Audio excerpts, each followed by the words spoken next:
Hi, I'm Tom Heck, President and founder of the International Association of Teamwork Facilitators. Today is March 8th, 2010. This is video number 4 in a series I'm sharing on the 7 qualities of the leader as coach. The goal of this video series is to help you learn how to build and lead inspired teams. So a quick recap. In video number 1, I laid the groundwork for this video series, revealing why a leadership operating system based on inspiration rather than motivation is your path to success. Success for you, success for your team. So the question to ask yourself is, how exactly does one become an inspirational leader? The answer is simple. Become a leader coach. Leading through inspiration is what the leader as coach is all about.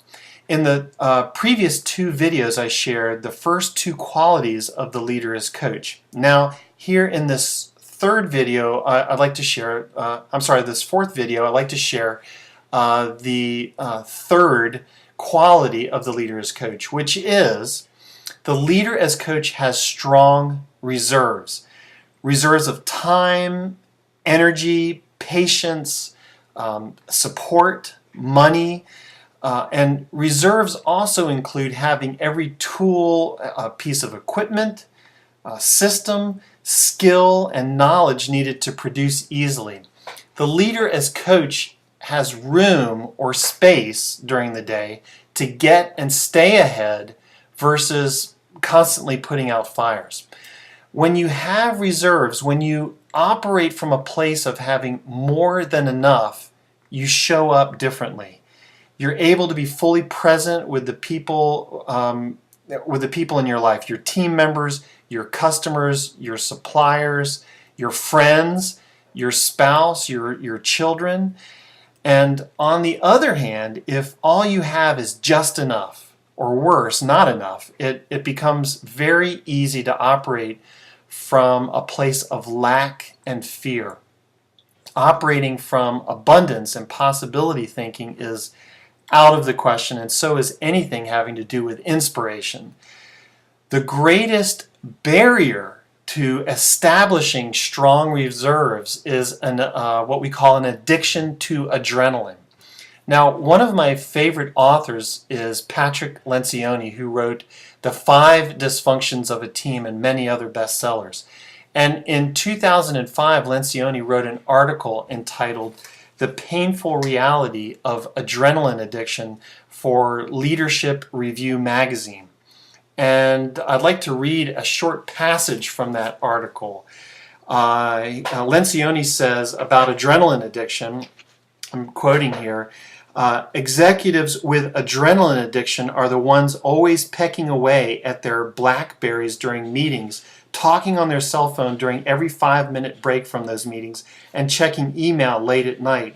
They go from meeting to meeting with no time in between for reflection or thought. Always overwhelmed, adrenaline junkies seem to have a constant need for urgency, even panic, to get them through the day.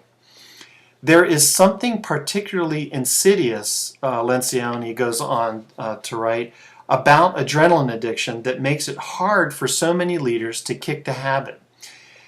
Unlike other addicts whose behaviors are socially frowned upon, adrenaline addicts are often praised for their frantic activity, even promoted for it during their careers.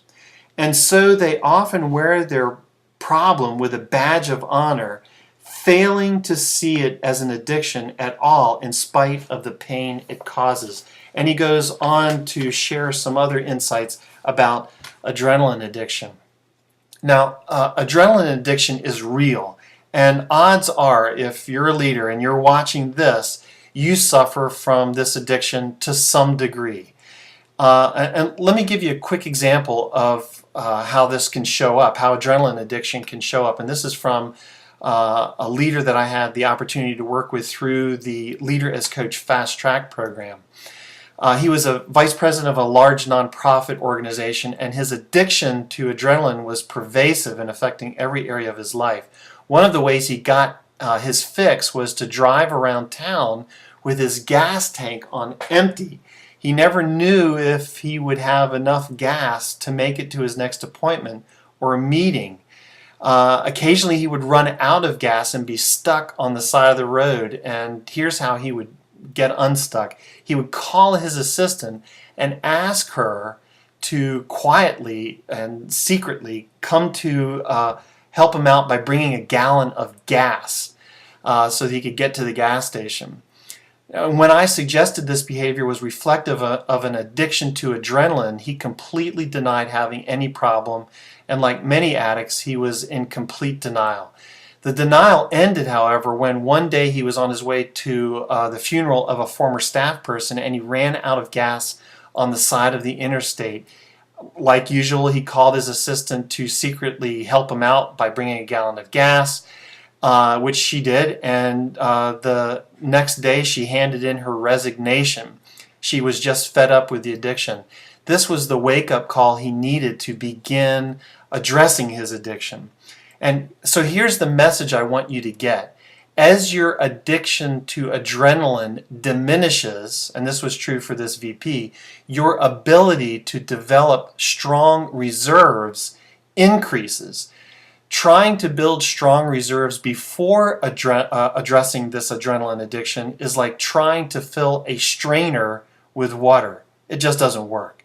So, do you have an addiction to adrenaline that is preventing you from experiencing the benefits of strong reserves?